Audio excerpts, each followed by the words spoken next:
জিমেইলের password ভুলে গেলে কিভাবে জিমেইলের পাসওয়ার্ড দেখবেন, চলেন বেশি কথা না বাড়িয়ে কাজ শুরু করা যাক। প্রথমে আপনার ঘরে একটা ব্রাউজারে আসতে হবে, ক্রোম ব্রাউজারে আসার পরে আপনারা আসবেন এখানে থ্রি ডট এসে দেখতে পাবেন এখানে এই সেটিংয়ে আসবেন। সেটিংয়ে আসার পরে দেখবেন গুগল পাসওয়ার্ড মেসেঞ্জার, এখানে আবেন। এখানে আসার পরে খুঁজবেন আপনি গুগল, এই যে গুগলের জায়গায় যাবেন,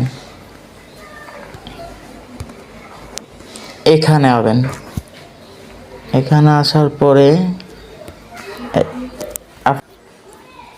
দেখেন আমার জিমেইল